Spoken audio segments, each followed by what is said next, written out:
What's going on, everybody? It's the start of the weekend, Friday, March 15. Welcome back to Foxy Games UK. I'm Fox, your reliable source of aggregated video game news, speculation and rampant rumour. Even though I've been playing on PlayStation hardware for most of my gaming life, more than 3/4 of it, I still have a lot of time for other platforms in my humble abode, hence why my Xbox One has been receiving lots of love and attention from me this month, namely because of the incredible Kingdom Come Deliverance, which I recently picked up pre-owned for a ridiculously low price, less than $10 or £6.50 if you are UK side. To be fair, I've paid more for a pint.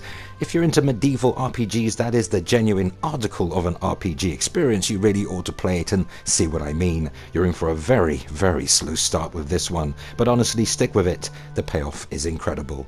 Thankfully, I got it really into it 1 year post-launch, and the rough frame rate and bugs have mostly been cleared up, and it runs fairly well on the humble hardware that is Xbox One S. Seriously, I really couldn't recommend KCD enough. Anyway, no more time for lollygagging. In today's news, Xbox Live and Game Pass on Nintendo Switch? Not quite, but free access to Xbox Live functionality on PC and now iOS and Android kind of feels like a slap in the face for the faithful Xbox user who has been, if you'll excuse the expression, ponying up for over a decade to access the multiplayer portion. Coming up, the details. Source via Thurrott.com. Microsoft is bringing Xbox Live to additional platforms. Specifically, the company is releasing an SDK, that's software development kit, that will enable Android and iOS developers to take advantage of the Xbox Live community. With the new SDK, developers will be able to leverage Xbox's trusted game identity, cross-platform integration, achievements, and other services that the company hopes will entice mobile developers to use its platform. The goal is that by using Xbox Live services, the mobile developer will be able to easily tap into the already established Xbox community to drive more adoption of the new application. Now, by opening up Xbox Live to other platforms, Microsoft is accelerating the slow pivot from the online service being tied up explicitly to a console and instead positioning it as the fabric for online gaming. Couple this new SDK with GameStack that was also announced today means that Microsoft is providing a new front-end and back-end solution that they hope will attract developers large and small to its online suite of services. Rumors have been swirling around for some time that Nintendo and Microsoft were up to something, and while it was initially rumored that Game Pass was headed to the Switch, Xbox Live integration may make a bit more sense, considering that Nintendo's online platform is lacking somewhat with GameStack on this SDK. The dream of Nintendo dropping its own online platform for Microsoft becomes at least technically possible. Well, isn't that interesting? So here are my 2 cents. Those Xbox Live / Game Pass rumors coming to Nintendo Switch, those leaks, turned out to be nothing more than a gas leak, and that's in spite of some prominent game news outlets fueling it. It doesn't mean it will never happen, but at the time of this feature, not a chance. More importantly, isn't it high time Xbox Live multiplayer access was free on Xbox platforms as it is on PC and likely on iOS and Android devices? Surely Microsoft can make up the deficit with its other service-based subscriptions. Your thoughts in the comments, please. And in other news, Nintendo Switch will have a longer than expected lifespan. 7 years or more on the market, though there's more to this than meets the eye. Sourced via extra.ie.com. Here's the full story. So yeah, Switch is selling extremely well, but maybe you're in the minority here, slightly on the fence about investing in the current iteration of Nintendo Switch. Maybe you're patiently waiting for a kind of Nintendo Switch Pro model. Well, patient you may have to be if media creates Atsushi Hosokawa recent forecast that Nintendo Switch is still another 5 years ready to be had on the market. Here's a quote. We expect its life cycle to be 7 years, which would mean 2024 at the earliest for a new Nintendo console. 2024, huh? Sounds like kind of space age time. So it's common knowledge Switch has sold phenomenally well. For the Japanese game giant, by the end of 2018, Nintendo has managed to shift a whopping 32+ million units worldwide. That is a far cry from the dismal Wii U sales performance in its entire life cycle, let alone for like year-for-year sales metrics. The Wii U finished up on just shy of 15 million units sold worldwide by the end of its life cycle. The outstanding sales of the Switch does not end there, because by the tail end of February 2019, Nintendo Switch has already sold more consoles in 2019 than both the PS4 and Xbox One combined.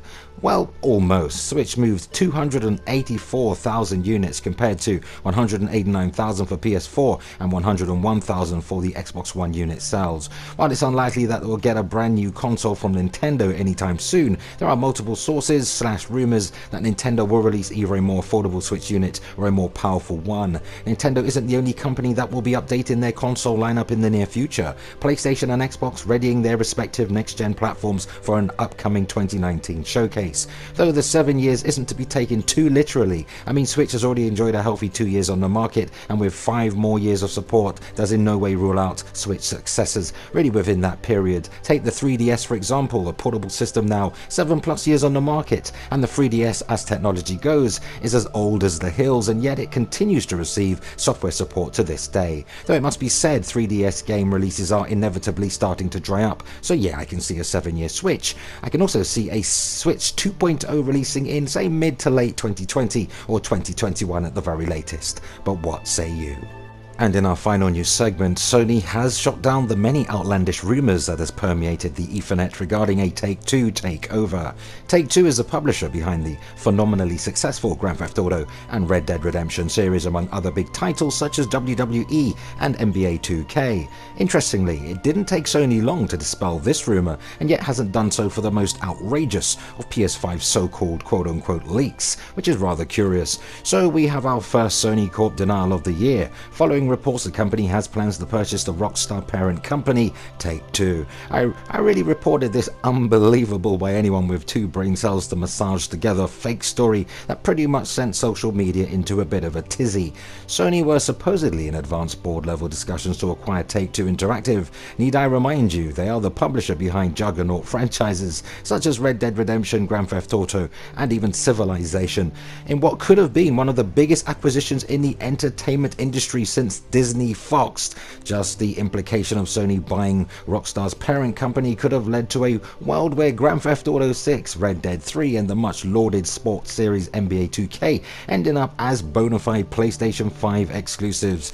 There would have been a major outcry. Every tech-savvy town, city or village would have been up in arms, particularly those who have purchased really other systems and would have to purchase a Sony system just to enjoy the same IP they had enjoyed on other platforms for many years now. And I honestly would have to agree with them. It would be really great for the PlayStation faithful, but a real stinker of a deal for everybody else. As a gamer, I couldn't get behind something like that, and neither should you. Whatever your feelings on the matter though, it now appears those unconfirmed reports were about as legit as the 45th president. So totally bogus and incapable of any truth then. That really is according to multiple sources who have spoken up since the rumours first broke. Now, while Wedbush Securities analyst Joel Kulina did note that Take-Two Interactive software stock climbed 4.7% following the rumours, which certainly seemed to lend the report a little credibility, GamesIndustry.biz reached out for clarification. Here's a quote. This is purely unconfirmed market speculation that is making the rounds. I am not the source of this story in any regard, and not sure who quoted me, as I didn't speak with anyone over the phone unless someone saw a trading note that I wrote.